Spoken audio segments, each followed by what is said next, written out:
In the wake of CM Punk returning to WWE, it was reported that one of his issues with AEW during the Brawl Out press conference was that he felt he was a bigger star than AEW. And apparently, he's not alone. And those people are just waiting out their AEW contracts to return to WWE because, reportedly, they do not respect All Elite Wrestling.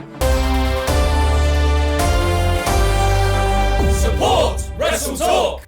On September 2nd, 2023, CM Punk was fired from All Elite Wrestling due to various backstage issues, but ultimately due to a backstage fight with Jack Perry at All In. More on that later in this video because, as it turns out, Bryan Danielson led the hearing. Just 84 days later, on November 25th, 2023, CM Punk returned to WWE after a near decade-long absence. I won't go into all the details about Punk's return and why it's so shocking. Check out Ollie Davis's video on that in the video description down below, but suffice to say, it was quite shocking. The deal came about at the last minute. It was Punk that reached out, not WWE. Sean Ross Sapp said on a Fightful post-show that the following Raw had to be rewritten to find time for a CM Punk promo, and then PW Insider reported that the preceding Randy Orton and Dominic Mysterio match went long, so his promo was cut short. But there was also a lot of talk about his backstage behavior. You know, because he was fired from his previous employer for his backstage behavior. Dave Meltzer noted on Wrestling Observer Radio there was no major negativity backstage at the Raw following Survivor Series. Wade Keller of PW Torch added that Punk approached everyone and was very nice and humble and in a good mood. Although he says one source told him that Punk knew he kinda had to be, you know, because of his backstage behavior in AEW that got him fired, and because, well, he spent the last 10 years talking about how WWE is rubbish and nearly killed him. WWE clearly wanted this CM Punk signing to feel huge, which they should and have, with reports that his merchandise has almost already sold out on WWEshop.com, and Sports Illustrated are reporting that plans are in place for Punk to feud with Roman Reigns. However, first Punk will feud with Seth Rollins, which Sports Illustrated added could serve as the main event for the opening night of WrestleMania 40. It's important to note that Sports Illustrated report isn't that Punk will then feud with Roman Reigns following Seth, just that at some point, Punk will have a match with Roman. Just make sure you make him look strong there, Punk. Punk's first promo on Raw received mixed reactions, ranging from "let it play out" to "that was disingenuous BS." But one thing it was not was a shot at his former employer, AEW. In fact, social media tried to claim that following the promo, Punk did a victory lap, which is what the Young Bucks did after the Collision broadcast following Punk's firing. But Nick Hausman of House of Wrestling is reporting that this is not the case. He adds Punk is looking to move past the AEW drama entirely and has no plans to address any of what happened there. Keller adds in his PW Torch report that while Punk was on his best behavior for the first episode of Raw, the feeling was, well, we'll see if this sticks in a couple of months' time. But according to Dave Meltzer, it will be different this time. When talking about Punk going back to WWE, Meltzer reflected on the all-out media scrum that led to the major downfall in relationships between CM Punk,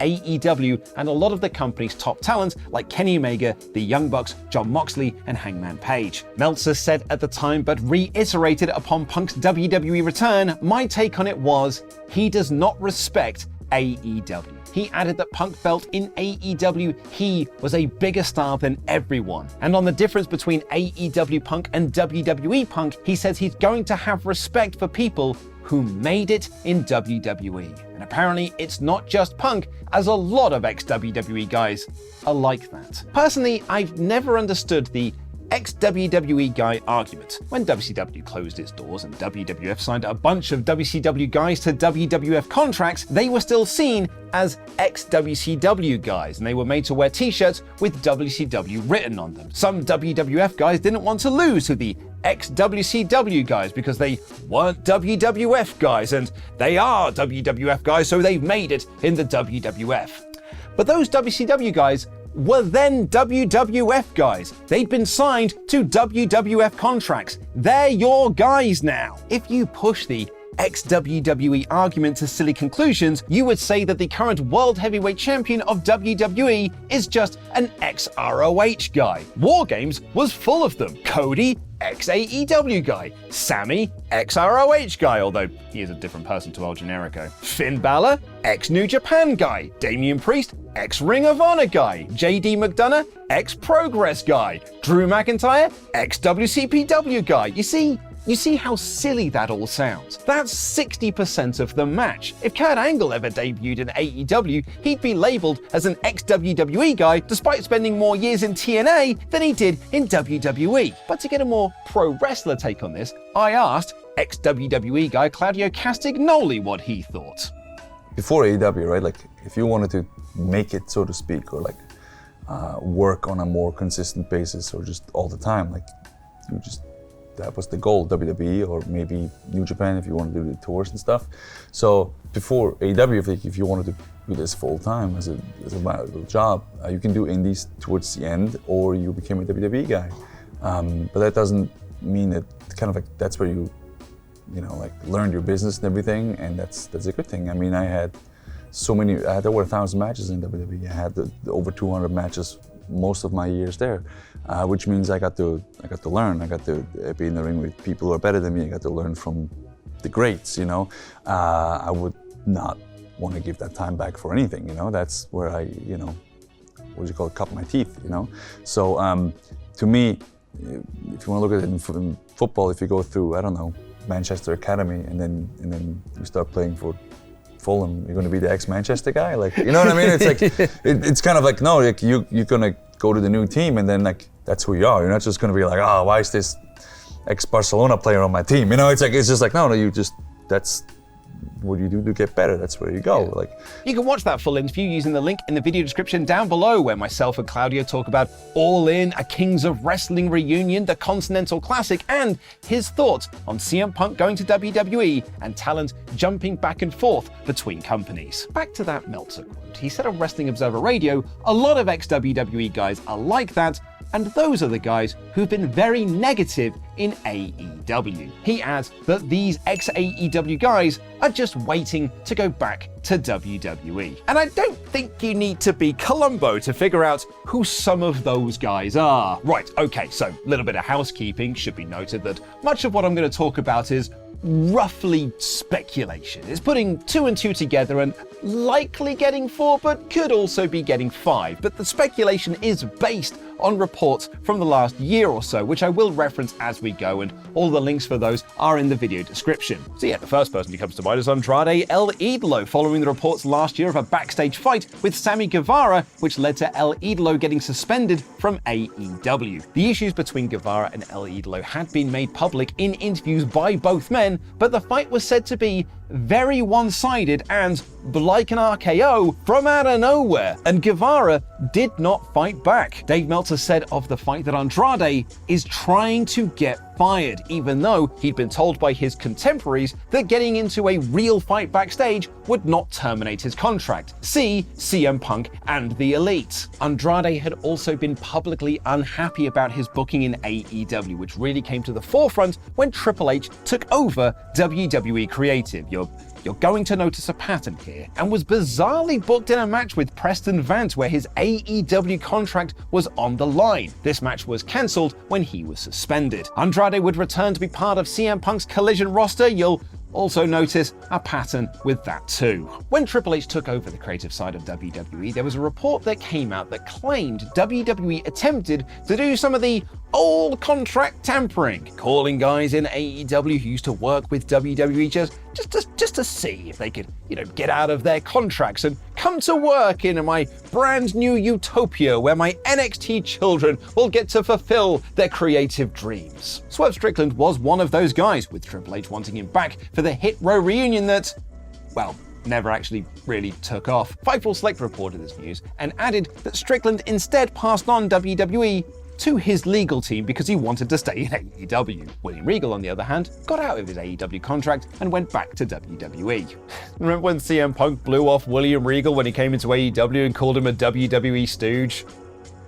Lol. One of the other names in that reported list of contracted wrestlers was Malachi Black, who then later publicly announced that he did ask for his release from All Elite Wrestling. Meltzer added on Wrestling Observer Radio that Black obviously wanted to go back to WWE. Black instead stayed with AEW and eventually was moved to be part of CM Punk's Collision roster. It hasn't gone unnoticed by fans that Malachi Black has not had a lot of singles matches in AEW. In fact, his last singles match in AEW was in June 2022. Meltzer explained that many of these ex-WWE guys didn't want to do jobs, aka they didn't want to lose. He said a lot of people that came from WWE are very leery about doing jobs, and then it becomes very difficult to book when you don't really want to do programs where you're gonna lose. Black doesn't quite agree with this narrative, explaining on Instagram in September 2023 that he doesn't know why he's not had singles matches and claims it has nothing to do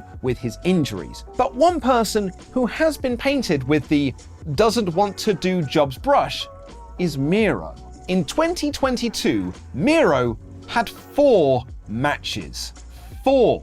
Roman Reigns looked across and said, "Dude, do some wrestling." He eventually returned to be part of, you guessed it, CM Punk's Collision roster. He had been off TV for almost a full year. Dave Meltzer reported via Wrestling Observer Radio that several pitches were being made to him, but he kept turning them down because he didn't want to lose. In their coverage of Survivor Series 2023, Brian Alvarez revealed that the reason Miro isn't in the Continental Classic, which many fans thought he might be, was because they don't want to pin Miro. Meltzer clarified they don't want to ask him to do jobs, and people in the tournament have to. Now, look, we've made a lot of connections here. We've used a lot of the same phrases. When Triple H took over creative, CM Punk's Collision roster, Dave Meltzer said on Wrestling Observer Radio they want to go back to WWE, but this time we can actually get a return to WWE quote from someone else, because Miro's bloody wife said it was going to happen. When the reports of Miro not wanting to lose and kept shooting down pitches for him to return to television were doing the rounds, CJ Perry, who is also now in AEW, told a local radio station in December 2022 that I'm sure Rusev Day will make a return in WWE at some point. Let's be honest, we know that everyone always returns back to WWE at some point. Isn't that right, Phil? I don't think it's crazy to look at the names Malachi Black, Andrade, and Miro and not tie the red string together and say, they probably don't want to be there. They're all considered to be the problem kids that got put together with the other problem kid in CM Punk for Collision.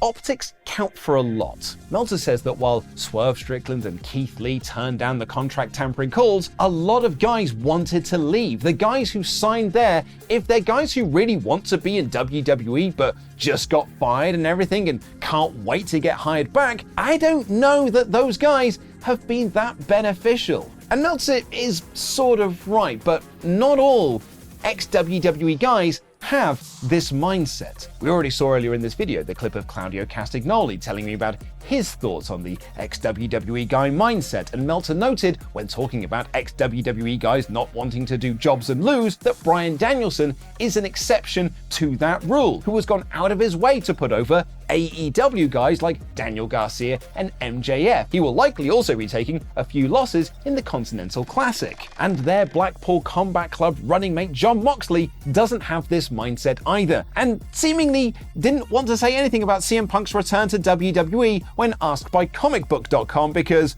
well, you don't want to hear his thoughts apparently. He said, "You don't want to hear what I think. I didn't see it.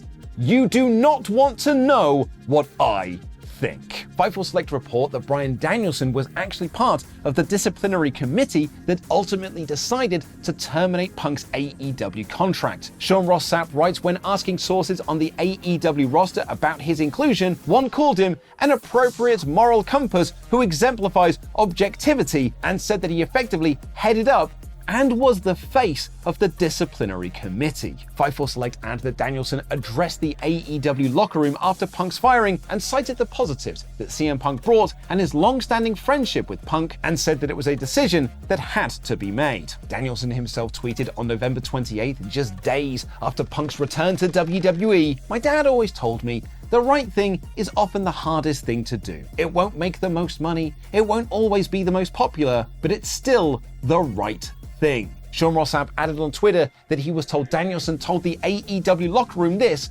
almost verbatim. So, what have we learned today? When AEW launched, it was seen as a place where guys can go and get pushed properly. A lot of guys and girls saw that AEW was this hot new product and had a lot of excitement about going over to this new company for some fresh matchups. And those who got fired by WWE found a new home where they could work and get paid. Fans were excited for Miro, Malachi Black, and Andrade getting pushes in AEW because they never got those same opportunities in WWE. But that mindset has to go both ways. If, like Meltzer claims of CM Punk, you think you're a bigger star than the promotion you're working for and you only respect those that made it in WWE and really you're just wanting to go back to WWE, it's going to create dissension, tensions, and problems. Some of these ex-WWE guys have had stop-start pushes, lack of TV time, minimal stories, Black, Miro, Andrade. But some other